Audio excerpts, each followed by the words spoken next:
Lucy ১ বছর পর তার হাওয়াইয়ান পাহাড়ের ধারের বাড়িতে তার বন্ধু-বান্ধবদের নিয়ে গ্রীষ্মের ছুটি কাটাতে আসে। তখন তাদের পরিবারের পোষা শিম্পাঞ্জি উত্তেজিত হয়ে ওঠে। ও মঙ্গুসের কাটার ফলে রেবিস ভাইরাস দ্বারা আক্রান্ত হয়েছে। ফলে ও জলকে ভীষণ ভয় পাচ্ছে আর প্রচন্ড হিংস্র হয়ে উঠেছে। ও ঘরের লোকদের উপর হামলা শুরু করেছে। লুসি তার বন্ধুদের নিয়ে এসে ফেঁসে গেছে এই সমুদ্র উপকূলবর্তী পাহাড়ি নির্জন বাড়িতে। লুসির সবচেয়ে প্রিয় পোষ্য আজ তাকেই মেরে ফেলতে চাইছে। কিভাবে লুসি নিজে এবং তার বন্ধুদের বাঁচাবে সেটা ঘিরেই সম্পূর্ণ সিনেমাটা। ভিডিও ভালো লেগে থাকলে অবশ্যই লাইক কমেন্ট করে জানাবেন আর আমার চ্যানেল ফিল্মসারকে সাবস্ক্রাইব করে নেবেন। তাহলে চলুন আমরা সম্পূর্ণ সিনেমাটার এক্সপ্লেনেশন ভিডিওটি দেখে নিই। আমরা দেখি সমুদ্র উপকূলবর্তী পাহাড়ি একটা নির্জন বাড়িতে অন্ধকার সেলে সেই শিম্পাঞ্জিটা রয়েছে। শিম্পাঞ্জিটার নাম বেন। সেখানে একজন পশু চিকিৎসক তার রুটিন চেক আপে আসে। ও প্রায়ই এখানে আসে।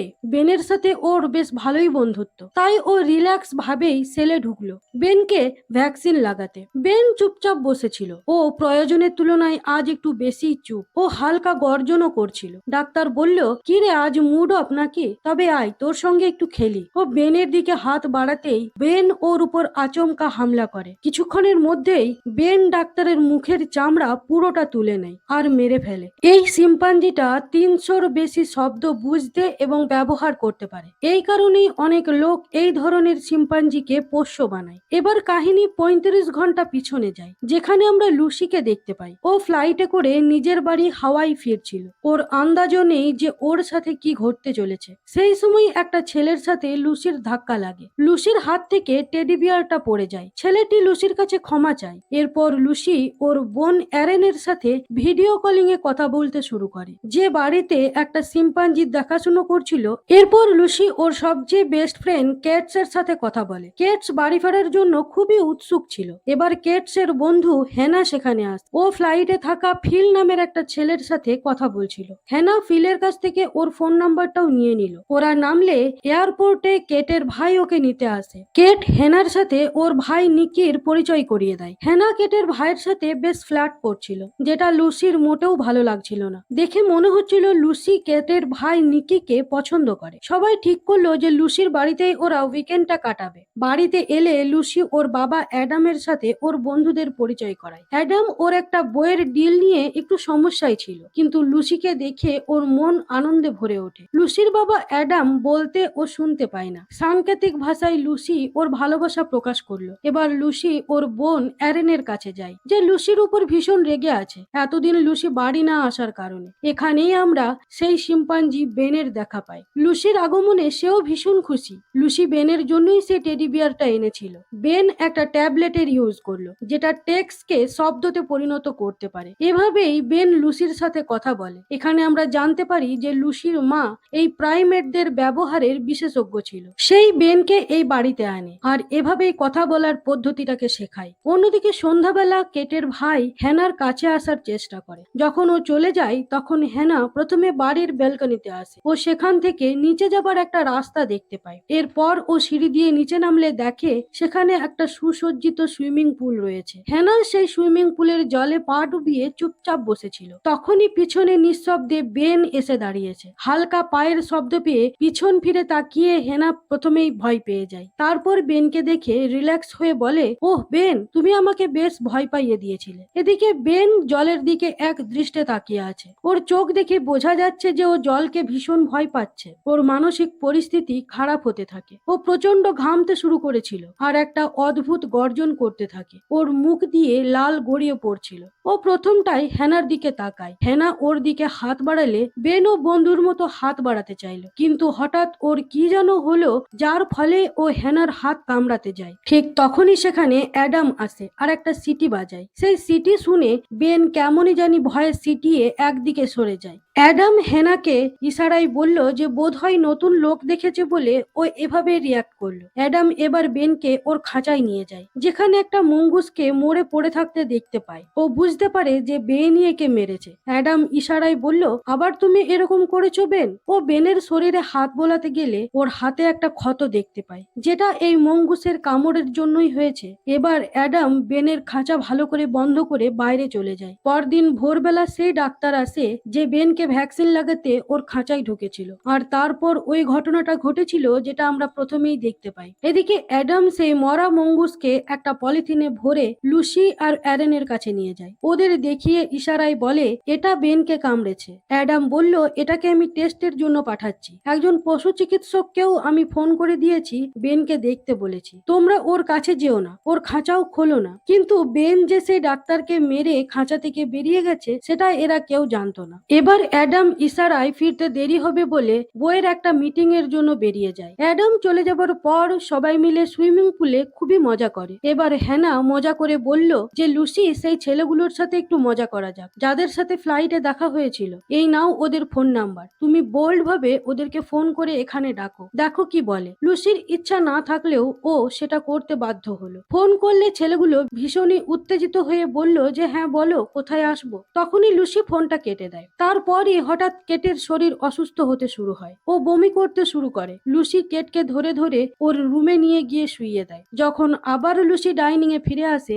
তখন ও কেটের ভাই আর হেনাকে খুবই ঘনিষ্ঠভাবে দেখে, যা দেখে লুসির মনটা খুবই খারাপ হয়ে যায়। ও নিজের রুমে গিয়ে শুয়ে পড়ে। কিছুক্ষণ পর কেট একটু সুস্থ ফিল করলে বাইরে ঘুরতে বেরোয়। ও ডাইনিং এ এসে সেই টেডি বিয়ারটাকে টেবিলে দেখতে পায়, যেটা এতক্ষণ তো ওখানে ছিল না। হঠাৎ টেবিলের নিচ থেকে বেন বেরিয়ে আসে। কেট বেনের আচরণে একটা হিংস্রতা অনুভব করে। ডাইনিং এর দরজা বন্ধ করে দিয়ে কেট লুসিকে ডাকে। এবার লুসি এসে দরজা খুলে ডাইনিং এর ভিতরে ঢুকে দেখে যে বেন নেই। তখনই ওরা নিচের পুল সাইড থেকে হেনা আর কেটের ভাইয়ের ভয়ানক চিৎকার শুনতে পায়। ওরা সেখানে দৌড়ে যাওয়ার সময় লুসির বোন অ্যারেন যেতে চাইলে লুসি ওকে বারণ করলো। এরপর ওরা গিয়ে দেখলো যে বেন, হেনা আর কেটের ভাই নিকির উপর হামলা করতে যাচ্ছে। লুসি বেনকে আদর করে ডাকলো, বলল যে বেন শান্ত হও। লুসির আওয়াজে বেন যেন একটু শান্ত হয়ে চুপ করে বসে গেল। তখন কেটের ভাই বলল যে একে বাঁধতে হবে, আর হেনা বলল যে ওকে বাঁধলে হবে না, ওকে গুলি করে মেরে ফেলো, ও পাগল হয়ে গেছে। সকালে ও আমাকে কামড়াতে গেছিল। কেট বলল দাঁড়াও, ও ডাক্তারকে ফোন করি। ফোন করলে ফোনের রিং বেনের খাঁচার দিক থেকে শুনতে পেল। ওরা আন্দাজ করলো যে নিশ্চয়ই খারাপ একটা কিছু হয়েছে।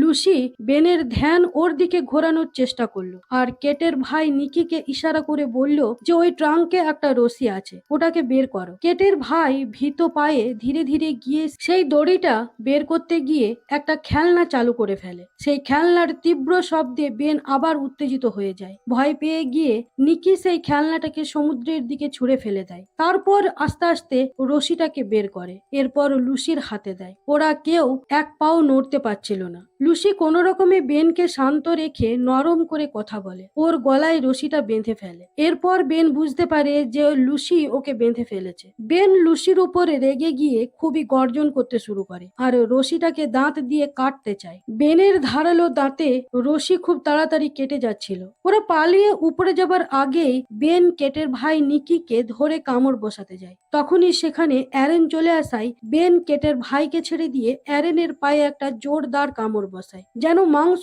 খুবলে তুলে নেবে। লুসি কোনো রকমে অ্যারেনকে ছাড়ায়। তারপর পরিস্থিতি এমন হয়ে ওঠে যে উপরে যাবার সিঁড়ির কাছেই বেন দাঁড়িয়ে রয়েছে, আর পিছন দিকে রয়েছে সেই সুইমিং পুল। এবার ওরা কি করবে ভেবে পাচ্ছিল না, কারণ উপরে যেতে গেলেই বেন ওদের উপর হামলা করবে। তখনই হেনা বলল মনে হয় বেনের রেবিস হয়েছে, তাই ও জলকে দেখে তখন অমন ভয় পাচ্ছিল। চলো সবাই মিলে পুলে ঝাঁপিয়ে পড়ো, ও জলে নামবে না। সবাই তাই করলো। এদিকে অ্যারেনের পায়ের রক্তে জল লাল হয়ে যাচ্ছিল। কেটের ভাই নিকি বলল আমার জামা দিয়ে ওর পাটা জোরে বেঁধে দাও। পাটা বাঁধা হলে ওরা ভাবলো যে এবার ওরা কি করবে। অ্যারেনকে তো হসপিটালে নিয়ে যেতে হবে, কতক্ষণই বা জলে এভাবে থাকা সম্ভব। আর বেন তো সিঁড়ির মুখেই দাঁড়িয়ে আছে। পুলটা যেহেতু পাহাড়ের ধারে ছিল তাই ওরা সমস্বরে হেল্প হেল্প করে চিৎকার করতে শুরু করলো, কিন্তু এই নির্জন জায়গায় কেই বা ওদের আওয়াজ শুনতে পাবে। একসময় বেন সেই পাহাড়ের ধারের জায়গাটায় এসে বসলো। কেটের ভাই নিকি চিৎকার করে বলল আমি এক ধাক্কা দিয়ে ওকে মেরে নিচে ফেলে দেবো।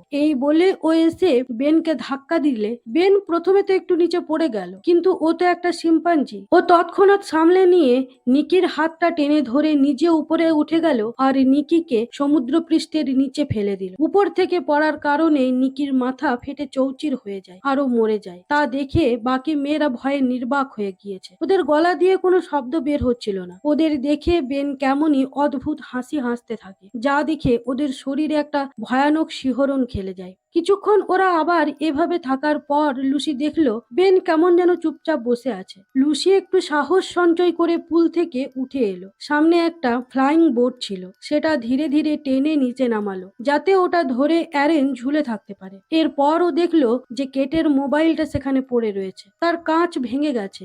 মোবাইলের সামনেই বেন বসে আছে। ও ধীরে ধীরে ফোনের দিকে এগোতে থাকে। বেন সেটা লক্ষ্য করেও চুপচাপ বসে রয়েছে। যেই লুসি ফোনে হাত দিতে যাবে অমনি বেন ওর দিকে তেড়ে আসে। ভয় পেয়ে গিয়ে কেট উপরে উঠে এসে একটা ভারী জিনিস ওর দিকে ছুঁড়ে বেনের ধ্যান তার দিকে ফেরাবার চেষ্টা করে। বেন কেটের দিকে এগিয়ে যেতেই কেট আবার জলে ঝাঁপিয়ে পড়ে, আর এদিকে লুসি ফোনটা নিয়ে জলে চলে আসে। এরপর ওরা ফোনটা থেকে সেই ছেলেগুলোকে ফোন করে, কারণ ওদের নাম্বারটাই সবচেয়ে প্রথমে ছিল। কিন্তু ছেলেগুলোর ফোন রিসিভ করে আবার ওদের সাথে মজা করতে শুরু করলো, কারণ ওরা এদিকের এই পরিস্থিতির তো কিছুই জানে না। হঠাৎ ঝোলানো লাইটের তার দিয়ে ঝুলে বেন হ্যানার মাথার চুল ধরে ওকে টানতে শুরু করলো, কিন্তু হ্যানার ভারী শরীরকে উপরে তুলতে না পেরে হ্যানার এক গোছা চুল ছিঁড়ে নিল বেন। ওদিকে মিটিং চলাকালীন অ্যাডামের ফোনে মেসেজ এলো যে মঙ্গুসের কামড়ের ফলে বেনের উপর রেবিস ভাইরাস অ্যাক্টিভেট হয়েছে। ভয় পেয়ে ও লুসিকে ফোন করে, কিন্তু সেটা বেজেই যায়। কিছু একটা আন্দাজ করে অ্যাডাম।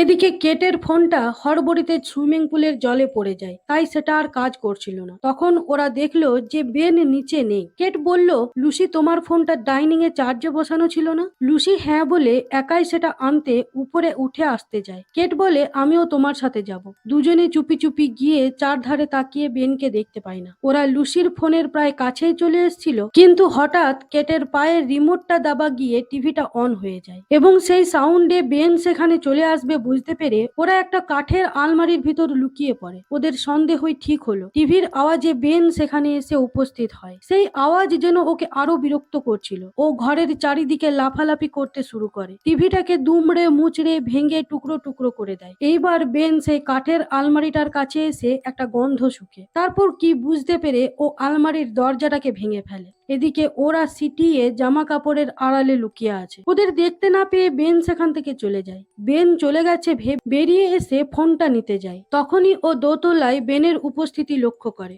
বেনের হাতে তখন সেই ট্যাবলেটটা যেটা দিয়ে ও কথা বলতো। সেই সংকেতে বেন বলল, লুসি খুব খারাপ। এই বলে বেন লুসির উপর ঝাঁপিয়ে পড়ে। তা দেখে কেট একটা লাঠি দিয়ে বেনকে সজোরে একটা ধাক্কা মারে আর লুসিকে টেনে নিয়ে গিয়ে ডাইনিং এর কাঁচের দরজাটাকে বন্ধ করে দেয়। বেন কাঁচের দরজার কাছে এসে প্রথমে কাঁচটা ভাঙতে চেষ্টা করে, কিন্তু পারে না। কেট এটা দেখে কিছুটা আশ্বস্ত হয় যে যাক, বেন আর বাইরে আসতে পারবে না। কিন্তু কোথায় কি, বেন এবার কিছুটা পিছনে যায়, তারপর দৌড়ে এসে কাঁচের দরজাটাকে ভেঙে চৌচির করে বাইরে বেরিয়ে আসে।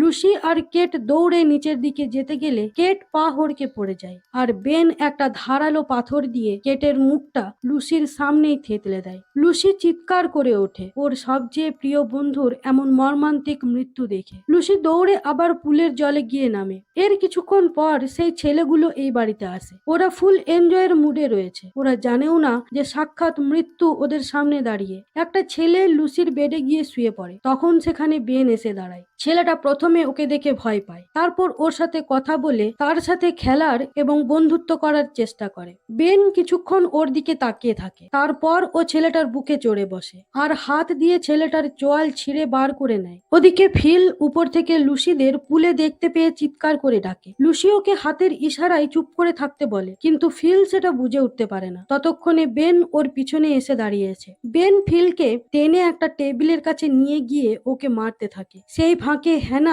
পুল থেকে উঠে ওর চাবি নিয়ে গাড়িতে গিয়ে বসে। ও বেঁচে গেল এটা ভেবে হেসে হ্যানা গাড়ি স্টার্ট করতে যাবে, দেখে এটা অন্য গাড়ির চাবি আর বাইরে বেন বসে আছে। বেনের হাতে রয়েছে হ্যানার গাড়ির চাবি। হ্যানা একজন এমার্জেন্সি অপারেটরকে ফোন করে ওদের বাঁচাতে বলল। ততক্ষণে বেন গাড়ির দরজা ভেঙে হ্যানাকে মেরে ফেলে। শেষ মুহূর্তে লুসি আবার পুল থেকে উঠে ঘরের দিকে যায়, কিন্তু ভাঙা কাঁচের টুকরো ওর পায়ে গেঁথে যায়। এবার বেন লুসির উপর হামলা করে, কিন্তু অ্যাডামের গাড়ির আওয়াজ শুনতে পেয়ে বেন কেমন জানি ভয় পায়। লুসি দৌড়ে একটা ঘরে ঢুকে যায়। ওদিকে অ্যাডাম কিছু শুনতে পায় না। বাড়িতে ঢুকলে লুসি চিৎকার করে ডাকে, কিন্তু অ্যাডাম পিছন ফিরে থাকায় কিছুই বুঝতে পারে না। ও নিশ্চিন্তে তখন পিৎজা খেতে শুরু করেছে। এবার বেন লুসির উপর আবার আক্রমণ করে। সেটা বুঝতে না পেরে অ্যাডাম দোতলায় চলে যায়। এদিকে বেন লুসির হাত ভেঙে দেয়। অ্যারেন এসে লুসিকে বাঁচাতে গেলে বেন ওকে ধরে ফেলে আর নখ দিয়ে ওর পিঠ পিঠটা চিরে দেয়। ওদিকে অ্যাডাম লুসির ঘরে গিয়ে সেই ছেলের মৃতদেহ দেখে বুঝতে পারে সবটা। ও তৎক্ষণাৎ নিচে নেমে আসে ও সেই সিটিটা আবার বাজায়, কিন্তু রেবিসে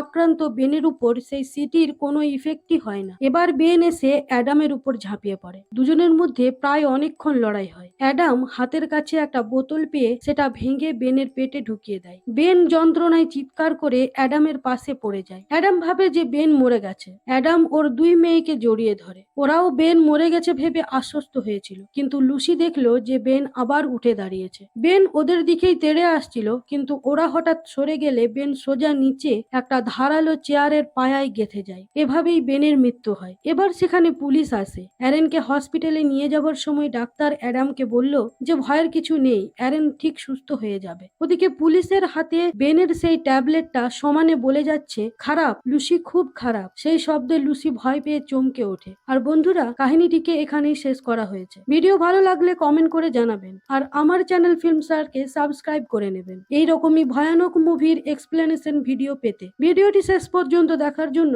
ধন্যবাদ।